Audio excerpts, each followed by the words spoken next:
espacio informativo mirando a todas las últimas horas pendientes de las conversaciones nucleares entre Estados Unidos e Irán, la segunda parte de esta tercera ronda de conversaciones que se está celebrando ahora mismo en Ginebra, con Irán rechazando algunas concesiones clave y con el fin de la paciencia por parte de Donald Trump. Enseguida vamos a contarles la última hora en este sentido, con Israel, que ya está preparando los hospitales para refugios subterráneos, mirando también a las respuestas por parte de Rusia, el foco puesto en el incidente que se vivía en el día de ayer en Kuba, y mirando también a las últimas horas en torno a Venezuela. Nosotros vamos a empezar con las últimas horas, vamos a empezar mirando a Irán. En concreto, les contamos que ha reafirmado que el enriquecimiento de uranio constituye un derecho soberano y ha propuesto una congelación temporal de esta actividad por un periodo limitado en el marco de las conversaciones en Ginebra. Teherán ha dejado claro que no va a aceptar condiciones como el enriquecimiento cero, el desmantelamiento de sus instalaciones nucleares, la transferencia de sus reservas de uranio al extranjero ni la inclusión de sus programas de misiles y defensa en las conversaciones. La propuesta presentada durante los contactos diplomáticos se centra en aliviar las sanciones y en abordar las preocupaciones de Estados Unidos mediante mecanismos técnicos y prácticos. I'm going to Geneva this afternoon in order to have the third round of our talks with the US team.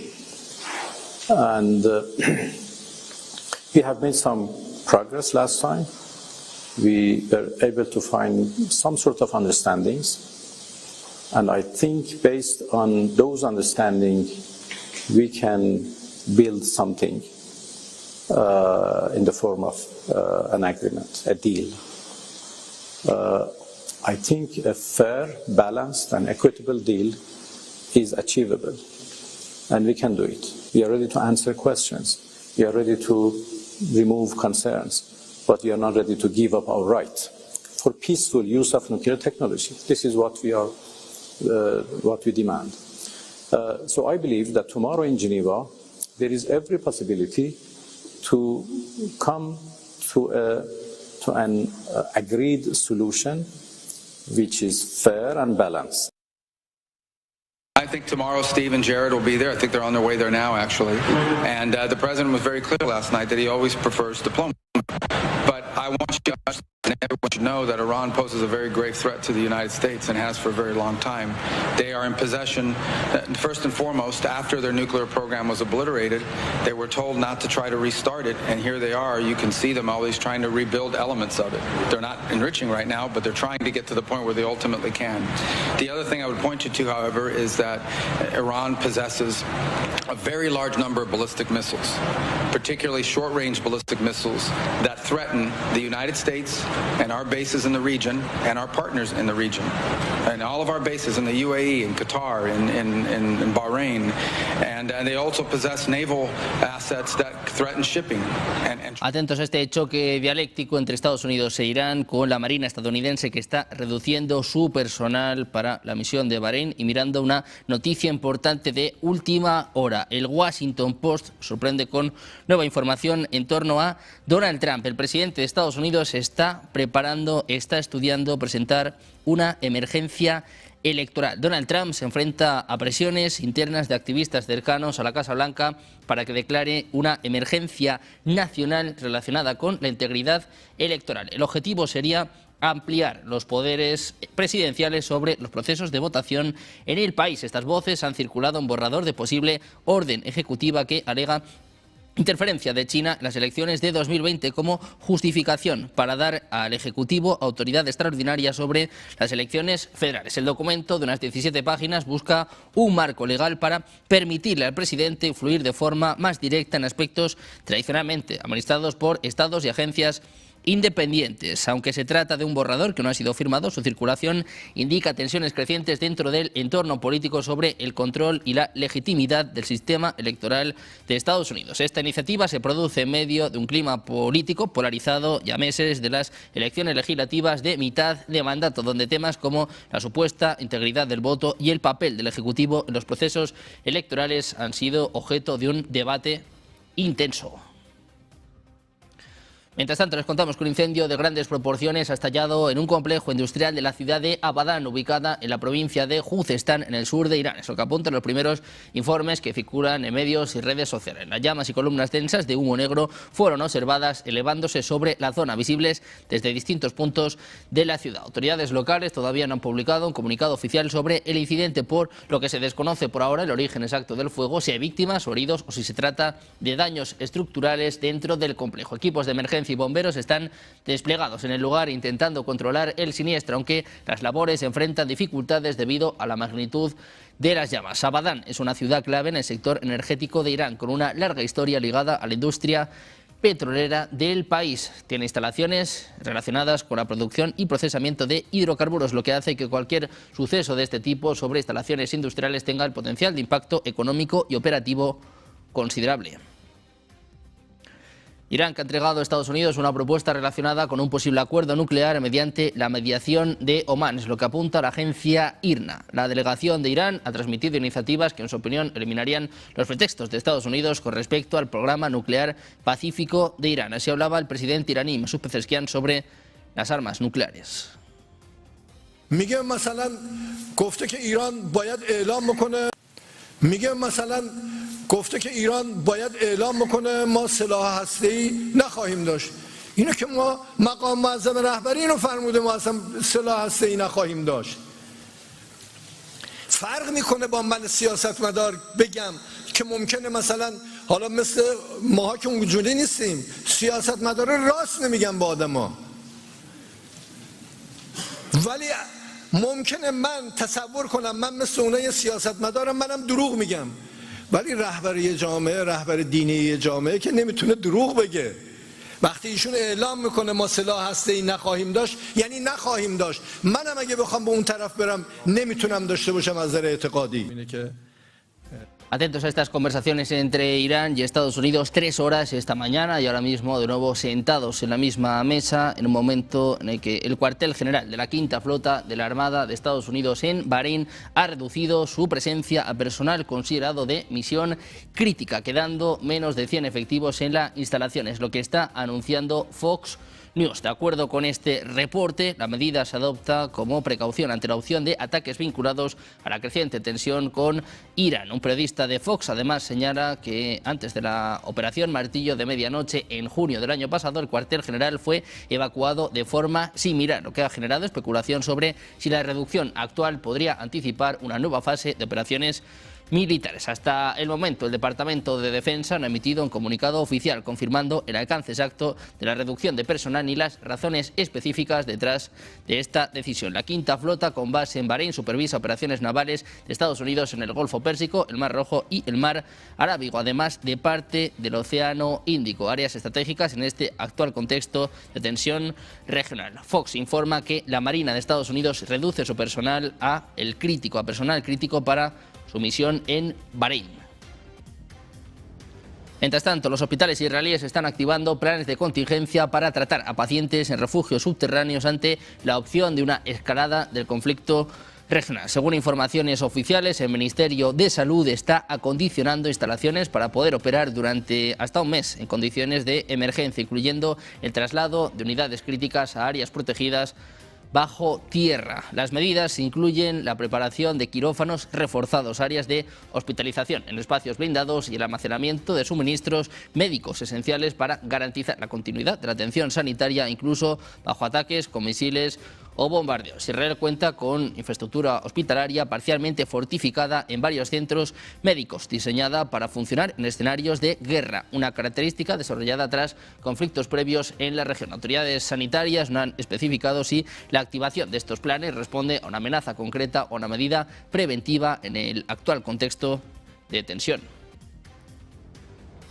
Además, las fuerzas de defensa israelíes han informado este jueves que han llevado a cabo un ataque contra infraestructuras que, según afirman, pertenecen a la fuerza Radwan de Hezbollah en la zona de Baalbek, en el este del Líbano. Medios locales han difundido imágenes que muestran las consecuencias del bombardeo en el área, aunque por el momento no se han confirmado oficialmente víctimas ni el alcance de los daños. De acuerdo con el ejército israelí, la operación se realizó en respuesta a lo que califica como repetidas violaciones del alto el fuego por parte del grupo armado. Hasta el momento, Hezbollah no ha emitido un comunicado oficial sobre el ataque. El incidente se produce en medio de la persistente tensión en la frontera entre Israel y el Líbano. Y a todo esto, el US Gerald Ford ha sido avistado este jueves saliendo de la isla griega de Creta, es lo que se informa, navegando hacia el Mediterráneo Oriental. Se rumorea que el buque militar va a atracar en un puerto israelí en las próximas 24 horas, mientras Washington sigue incrementando su presencia militar en Oriente Medio. Estados Unidos ya había desplegado otro portaaviones, el US Abraham Lincoln, en el mar Arábigo, junto con otros 3 destructores. Además, los datos satelitales recientes indican que se han desplegado bombarderos estratégicos, aviones de vigilancia y de reabastecimiento de combustible en la base militar Diego García en el Océano Índico, que Donald Trump sugería que podría usarse para atacar Irán en caso de un conflicto.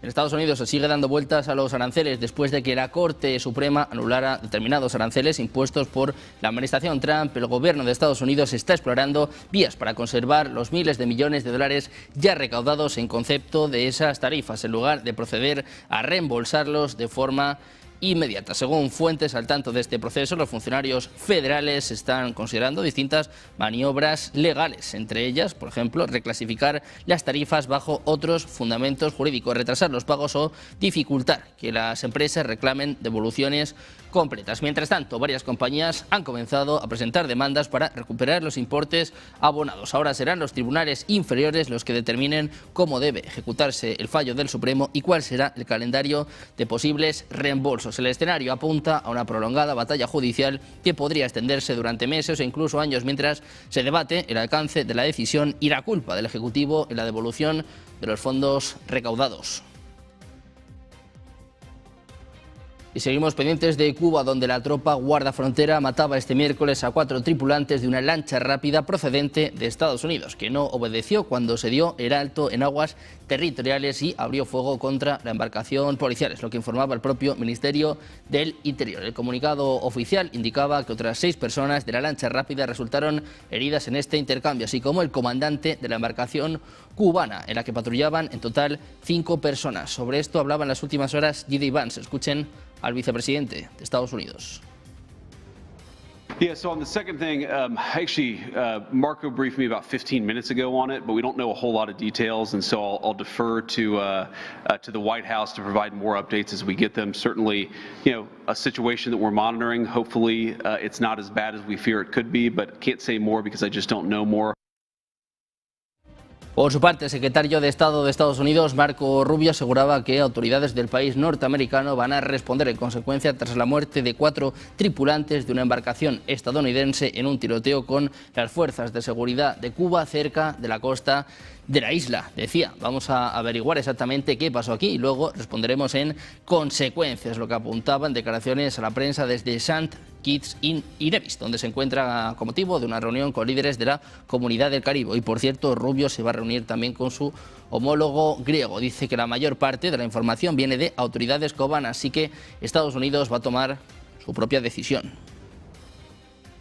Mientras tanto, el secretario de prensa del Kremlin, Dmitry Peskov, considera que la situación en torno a Cuba está en escalada. Dice que lo más importante es el componente humanitario. Dice que los problemas humanitarios de los cubanos deben resolverse y que nadie debe crear obstáculos. Añadía que es esencial que todos mantengan la moderación y se abstenga de realizar actos de provocación. El Ministerio del Interior cubano informaba que una embarcación con bandera de Estados Unidos ingresó a sus aguas y abrió fuego. Los guardias fronterizos respondieron a este fuego matando a 4 personas a bordo.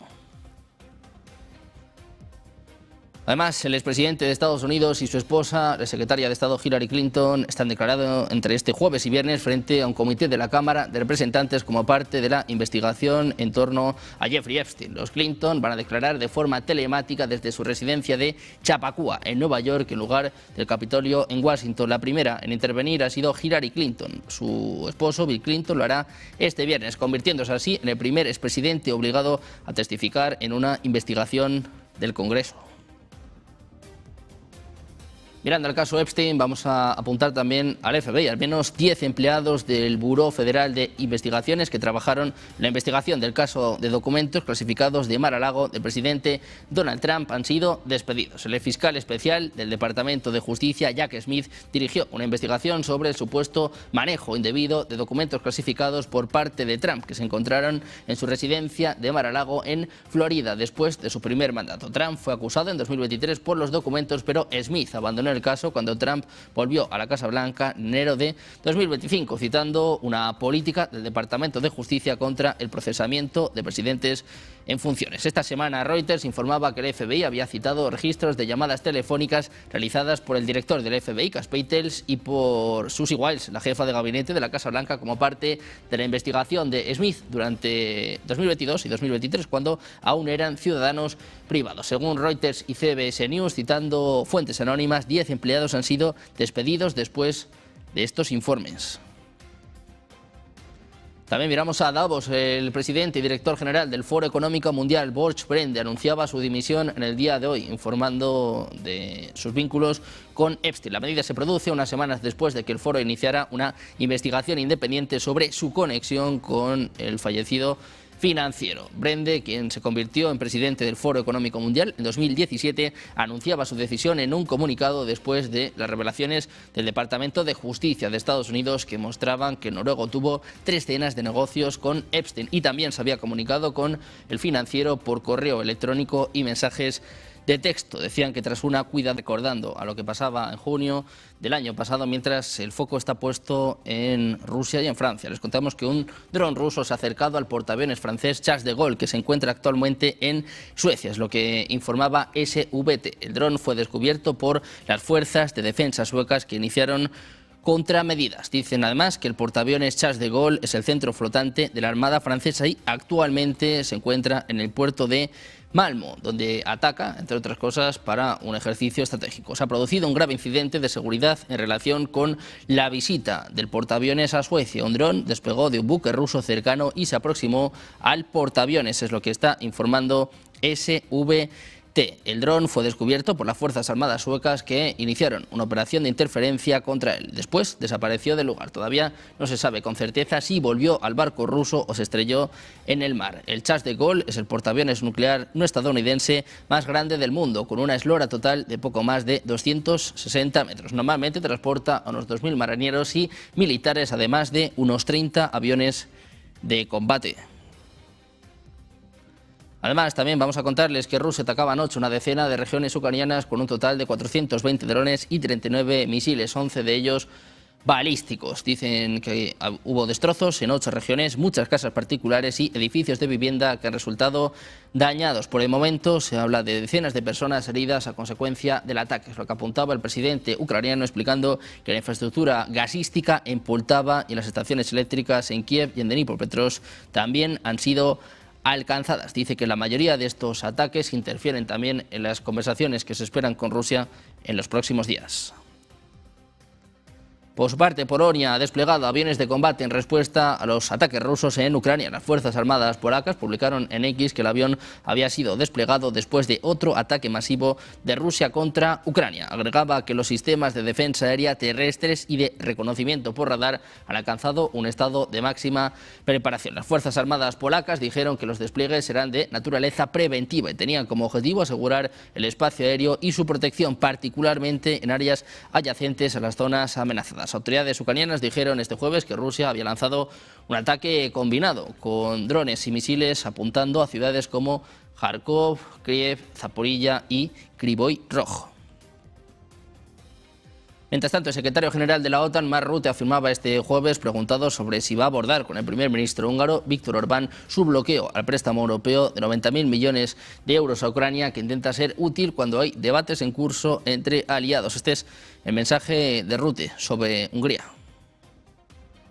Let me start by saying that Hungary has been a valued NATO ally for more than 25 years now, and it makes really important contributions to our shared security. So that's the first remark I want to make. And then, as you know, when there are discussions ongoing between allies, always my role is not to comment, but to try to be helpful wherever I can. And what that is, I cannot tell you till it has been successful. Decía Rutte que Hungría ha sido un valioso aliado de la OTAN durante más de 25 años y realiza contribuciones realmente importantes a su seguridad común. Dice que es la primera observación que quería hacer. Durante una rueda de prensa junto a la primera ministra de Lituania decía que cuando hay debates en curso entre los aliados, su función no es hacer comentarios, sino tratar de ser útil en todo lo que pueda. Dice que no puede decir en qué consiste eso hasta que haya tenido éxito. Rutte intenta mediar entre Orbán y Zelensky. Precisamente el primer ministro de Hungría, Viktor Orbán, ha vuelto a cargar este jueves contra el presidente ucraniano Volodymyr Zelensky, a quien ha acusado nuevamente de pretender arrastrarle a la guerra con Rusia, aunque para ello, decía, tenga que poner en peligro la seguridad energética de los húngaros, cerrando el oleoducto Druzhba. En una carta abierta dirigida a Zelensky, Orbán le ha reprochado que no haya sido capaz de aceptar la postura soberana del gobierno y del pueblo húngaro con respecto al conflicto entre Rusia y Ucrania. Decía, ha estado trabajando durante 4 años para forzar a Hungría a entrar en la guerra. Orbán ha denunciado que para ello ha contado con el apoyo de Bruselas, así como de la oposición húngara, a la que Zelensky está ayudando para que gane las elecciones. Dice, están tomando medidas coordinadas para llevar un gobierno amigable con Ucrania al poder en Hungría. De la misma forma, ha culpado a Zelensky por haber bloqueado el envío de petróleo ruso a través del oleoducto Druzhba a su paso por territorio ucraniano, lo que ha puesto en peligro la seguridad energética de su país y el suministro asequible para las familias húngaras. Y a todo esto, el presidente ucraniano Volodymyr Zelensky respondía a las acusaciones de Rusia sobre el supuesto envío, el supuesto suministro de armas nucleares por parte de Francia y de Reino Unido a Ucrania. Zelensky habla de la presión que está poniendo encima de la mesa Rusia. Зазвичай, коли Росії не вдається перемагати на полі бою, вони починають шукати ядерну зброю на території України.